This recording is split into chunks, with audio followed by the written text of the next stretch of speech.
What's popular, YouTube? Another day, another demo. Now we are here at lucky number 7.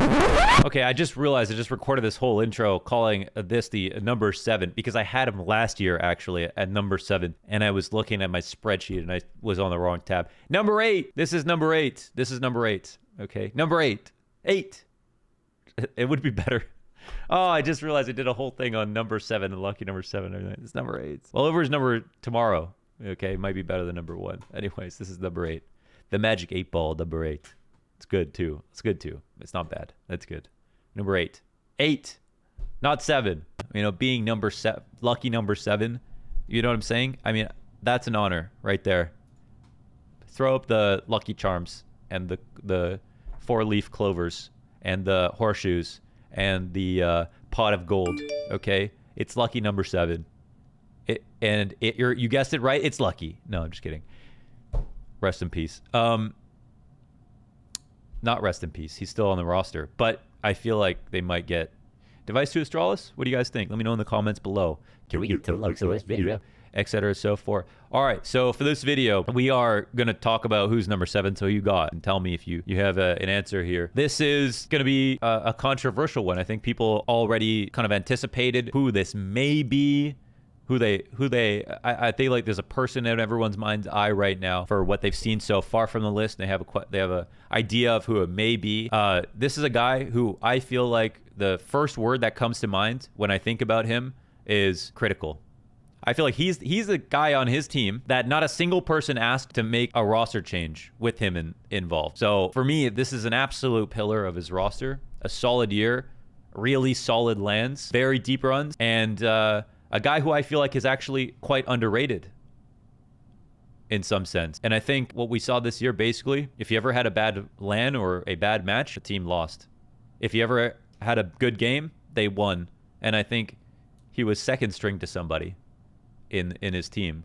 But outside of that, there was not much else in terms of consistency. So I feel like he really actually put his team on the map.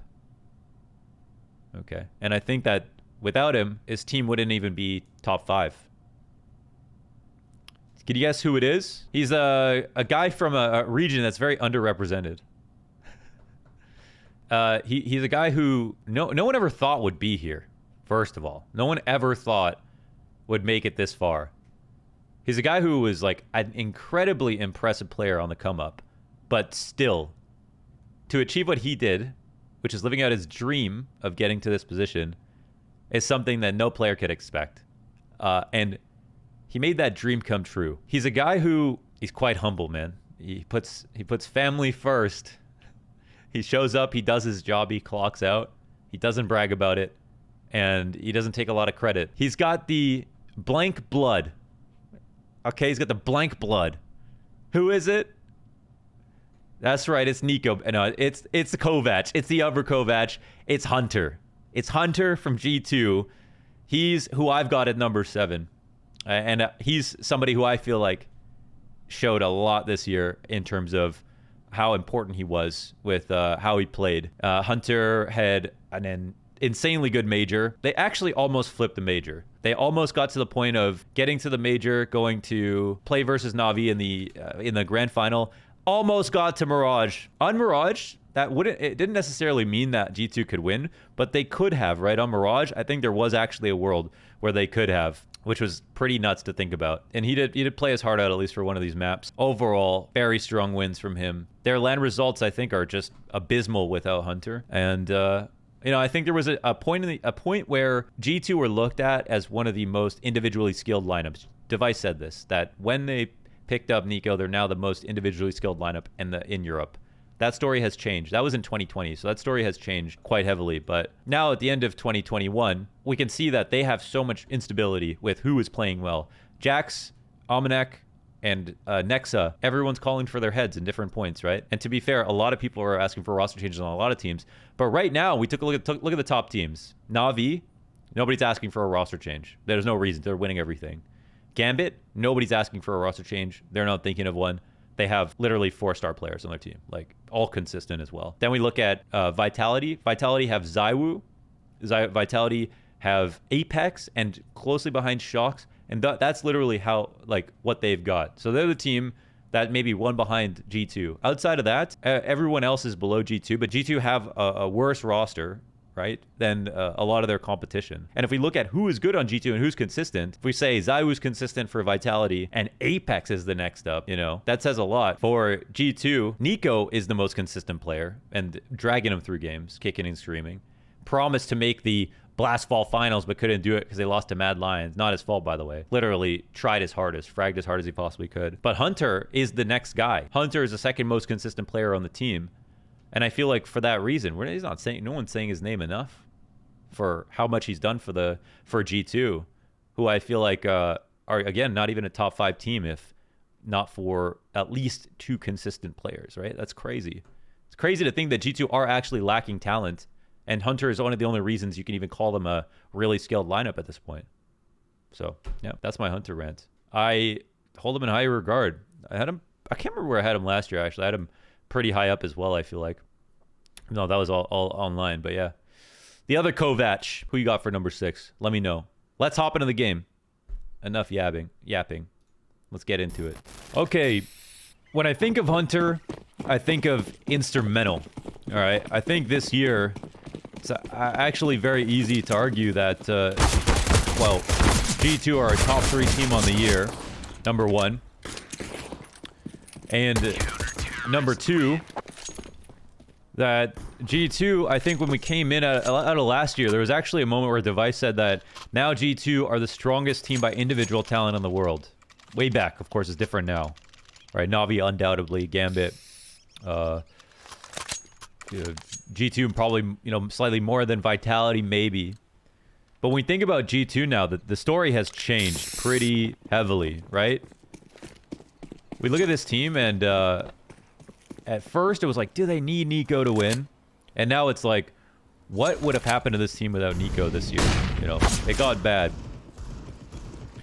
And Hunter is the guy...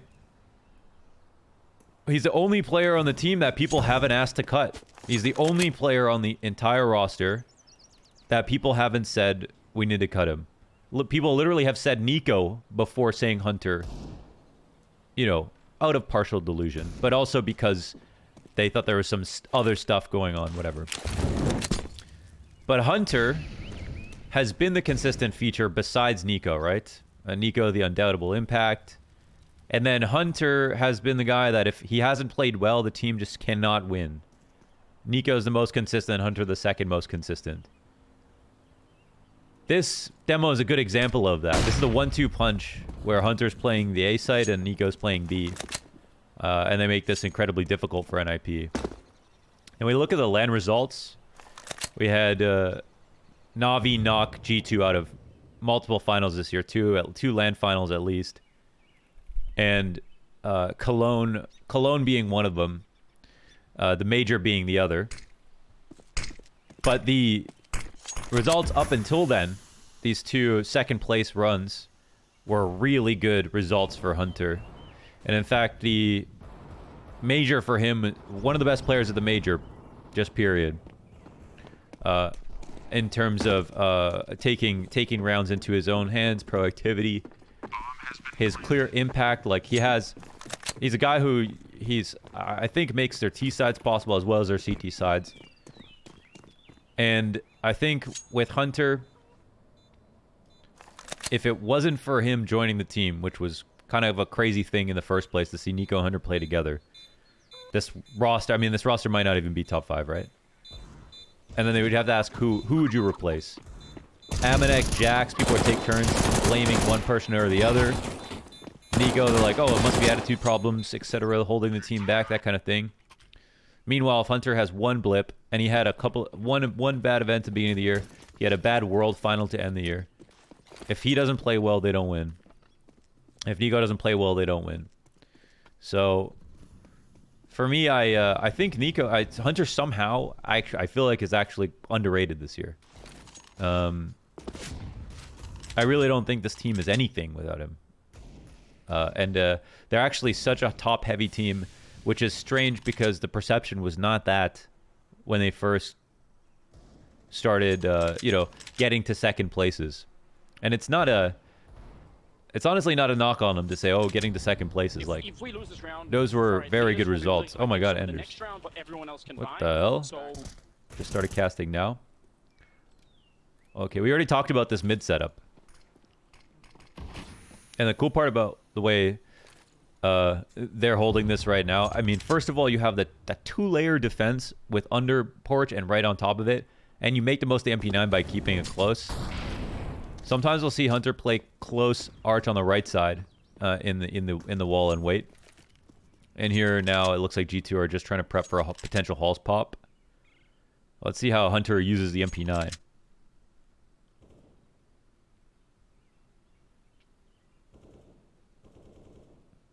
Okay, it looks like NIP were just going to attempt the B side. All right, we move forward. No problem. Okay, Molly's Nico and LNZ. All right. Hunter Hunter. My favorite anime. At one point, he did have the camouflage green gloves and green knife, like Boreal Forest. And he was saving money. Not only was he on brand, and the style was right there, he was saving money. Those combos are so cheap. So this flash is just, you know, whenever they're ready to peek the half wall, so they turn from it and just take the info down. Hunter can rotate up if they see nothing. They get the kill, so he'll come back. Now they're in a solid spot. Hunter said, I'll flash you down. If you die, I'll upgrade my gun. That's what he said.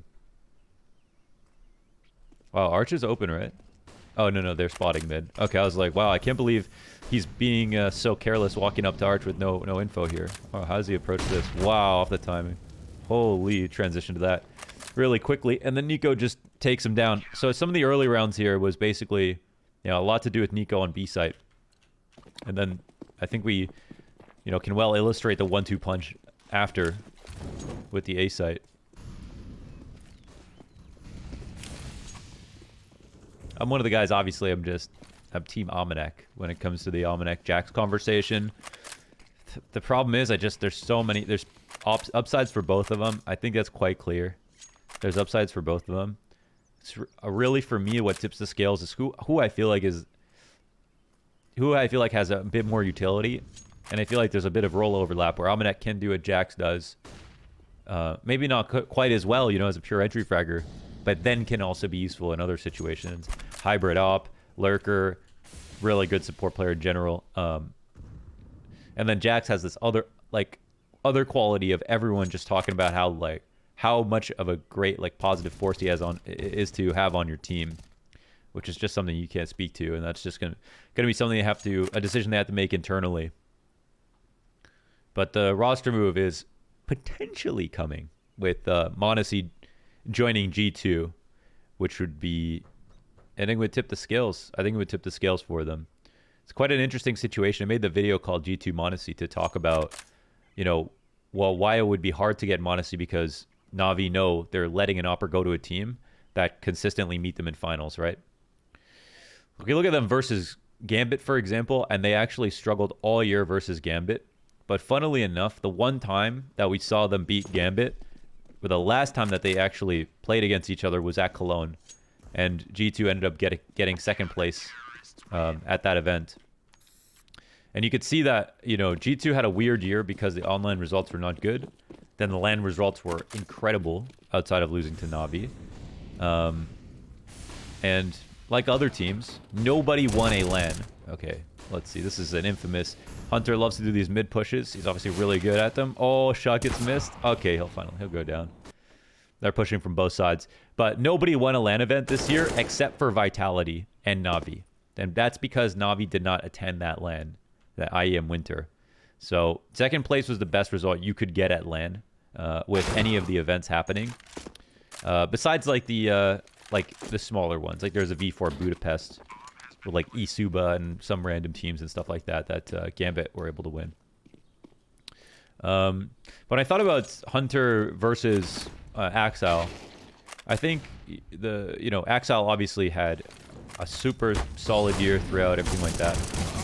But I would say that actually, you know, Hunter definitely has the worst team. You know, I think they did. I just felt like Axel's a solid player, but I mean, they basically have 4 core players. I don't even know how Gambit do it. They're amazing, but they're all so good. But they have Shiro, Hobbit. Like, in terms of talent, I mean, oh. It's not a fun way to die. That molly is thrown like that on purpose, by the way. He throws it, it hits the roof, it lands back, and then Jax pushes down, and then it's supposed to disarm your opponent if they come in for a default, because it makes it look like you're mollying the end of the stairs. That's funny. But yeah, I mean, Hunter's got the worst team. Hunter's the second best player on his roster, and Axal's the third on his. Like, I mean, Hobbit and Shiro, and then Nafany is also a very strong, much better performer overall than Nexa is, and a better caller in general. You know, at least from what we've seen, in my opinion, whatever. I think Nexa is a very good caller personally, but I actually don't really understand the potential roster move of him to go to Alexi B coming in for him. If you didn't hear, that is something that people are talking about. But for me, that looks like a lateral move. Like, I see them both as good callers, but I don't see like a huge upgrade in Alexi B. I think they both have their issues. Neither are kind of world class. Like, for me, I feel like Apex showed that he's pretty world class. Like, he has Zywoo, to be fair, but apart from that, he was probably the most consistent player of the year. Like, when I was looking at the top 20, I was like, could we actually fit Apex on here? It was a solid IGL. Plus, in some of their most important games, he was the reason that that Zywoo was able to farm stats, because he kept them in tournaments. Shox was close, but honestly, I felt like Apex was their second best player, which, you know, you could have Zywoo or not, but Vitality's results this year, I think, are very impressive considering that. And Nico's a game changer too, but I think no matter what, you have Nico on your team as probably the best rifler in the history of the game, at least for my money. For every rifler I've seen. Like, second for me is probably like coldzera. When I think about players who I look at their game, when I was watching their games, I was like, this peak form as a rifler is pretty much unstoppable. He's better than every other rifler. That's how I feel. And then consistently throughout the years, coldzera's probably second for me. He just reigned terror, though, on North America, so left a particularly deep scar. A lot of scar tissue watching coldzera farm Liquid, and he owned us for like 2 years straight. That was tough, but jumping off 4K, never forget. But yeah, Nico is the number one. But when you look at like Luminosity, for example, a lot of people called Fallen the best player in the world during Luminosity. I did interviews where I go to events, and I asked players personally, who do you think is the number one player outside of the lists? I think Device and Flusha and maybe one more player, Taz, all said Fallen was the best player in the world at the time. He wasn't the number one player in the world, but when they were playing against him. So not only did they have the best rifler in the world at the time in coldzera, but they had Fallen, who people regard as the best player and the best opper. And I think that Almanac is not Fallen in 2015 or 2016, right? Almanac is a solid hybrid who got forced into this role because they just don't have anything else. They tried Nico. The other thing is Nico wasn't good enough with the op to do it consistently, right? But if they had Nico with an op that is elite, something like that, I mean, they are in business, man. They are in business. I don't think Nico needs to play any better. I don't think Hunter needs to play any better. I think they simply need to personally, I think they need to alleviate Almanac of his duty to be a star level player. And I don't care what anybody says. I don't believe you can have a support opper. I don't think you can give someone a $5,000 gun and say you're playing support. I think that's a ridiculous concept. I don't think you can have a 0.7 FPR, KPR and be an opper. That doesn't make sense to me. You have to like get kills and at the very least stay alive. You can't have like Kerrigan opping main on a roster. I think that's really silly. Okay, some damage there. This setup is working out very well for G2. So, yeah. I think the Monacy maneuver could change the game for G2. And I think they're very smart about the fact that if you can't pick him an opper who, first of all, you need an opper with crystal confidence. Okay, somebody who is completely untarnished, not someone who has been through years of playing ups and downs. I don't think G2 can go there. They're trying to be the number one team in the world, and they can actually fight for it. So they need an opper who is like a Zywoo, who comes in, everyone either thinks he's cheating or is overrated or a fraud, and then he ends up being the best player in the world. m0NESY is probably the most talented player I've watched at his level that I've ever seen in a demo. So the risk is still there because you don't know what he's going to play like. But you can't just take... You couldn't take like a Cajun B, for example, and put him on G2. You can't say, oh, Cajun B had this peak level, he could play well again, or Fallen, or something. They can't have an opera like that. They can't take that risk. They can't try Kenny S again. They know these guys are good and had a certain peak, but it's probably not coming back. We just haven't seen that kind of thing happen, right? So I think it's a very smart move for G2 to like actually spend a lot of money directly. I'm sure Na'Vi gave him a hell of a hard time letting go of m0NESY, and with all the stipulations they add into the contract, everything like that, because they should. It's risky. They know m0NESY's good. He was actually close to moving up to the main roster despite Simple still being there. I've heard from the Ukrainian analyst that he's a really super smart. Nico, when I talked to him at the Blast Push Talk podcast, we did it live at the World Final. He said that you talk to this kid and he doesn't sound like he's 16. Basically, what he said. Whew, I wish I could spray like that. He doesn't sound like he's 16. Basically, was the praise. Oh, a little rerouting. Oh, okay, Device hears him. He was sitting there the whole time. I guess he was under stairs. I don't even know how. But he got there. Almanac pulls up. So yeah, I think it's smart. They got to take that risk. I'm sure people understand, like, you can't just take like a super seasoned player and be like, expect consistent high peaks from them. It happens once in a while, but not all the time. And for G2 and some of the other teams, I think you got to take a prodigy every time. Especially if you're that desperate for that role. If Simple didn't exist, G2 would probably be the best team of this year, right? Based on what we've seen. It would have been Gambit, but Gambit's LAN form was not as good as G2's. And that was clear when we saw them play against G2 at IEM Cologne. Because in that match, they lost to G2 for like the first time. So the fact that that happened on LAN wasn't a coincidence. And then G2, of course, continued to have amazing form on LAN. The major being the most powerful result. This is a solid clutch by Nexa. Oh, it's actually kind of cool to watch it from this POV. I remember watching this round. That was nasty.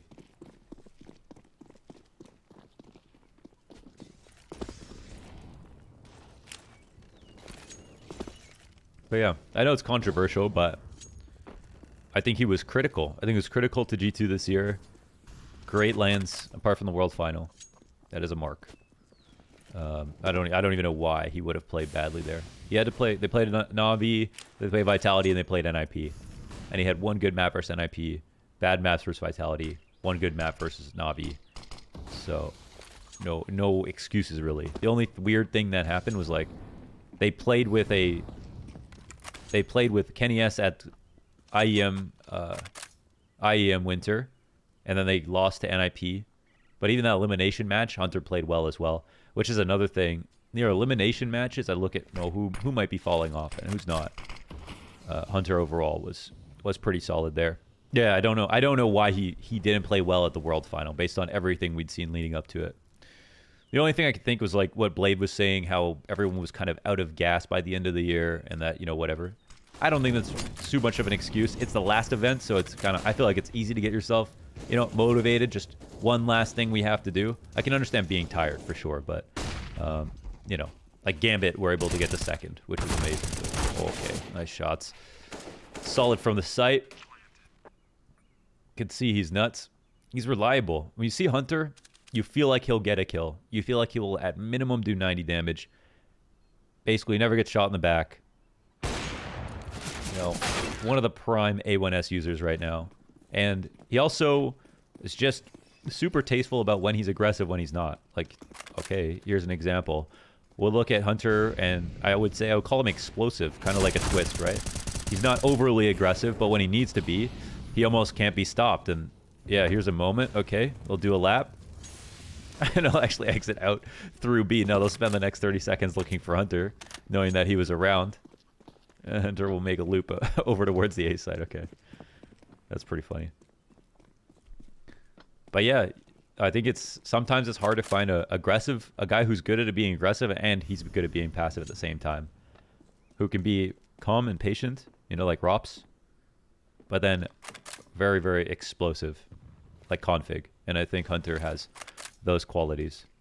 Not the best player in the world, but my opinion, yeah, super quality. And yeah, I mean, I wonder, you know, I guess the question is also, even if you had replaced, you know, one of the other 3 players for just someone who was a more solid, consistent player, would they have been able to take down Navi with just strong riflers and a decent op performance here or there from Almanac? Let me know what you guys think in the comments below. Let me know what you guys think. So that is the big question.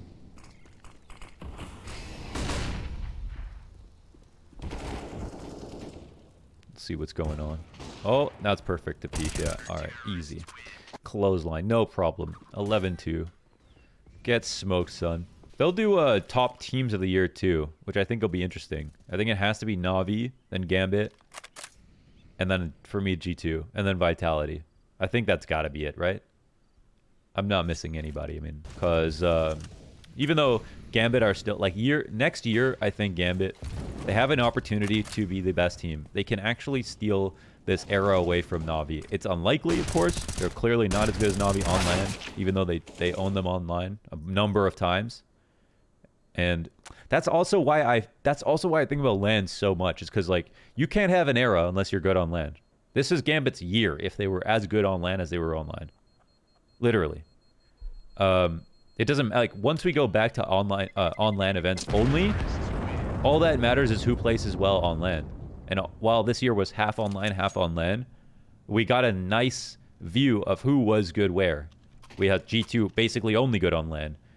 Gambit, really good, amazing online, #1 in the world online, number 3 or 4 on land, right? Navi, super consistent outside of losing to Gambit and stuff online, #1 on land. But who is the #1 team of the year? It's Navi. It's Navi. Like, I mean, what can you say? They won the major, they won Cologne, they didn't attend winter, so they didn't win that, and then they won the world final and the fall final. Yeah, I mean, like, that's really all you gotta know. This whole video talking about roster moves, basically. It's a good one. We just see solid, some solid rifling this game. Now this match was actually like Nico going like 23 kills or something on the CT side, and then Hunter I think was 15 and 7 or so. Oh, you know, basically didn't lose. 2 kills, 2 for 1 each time.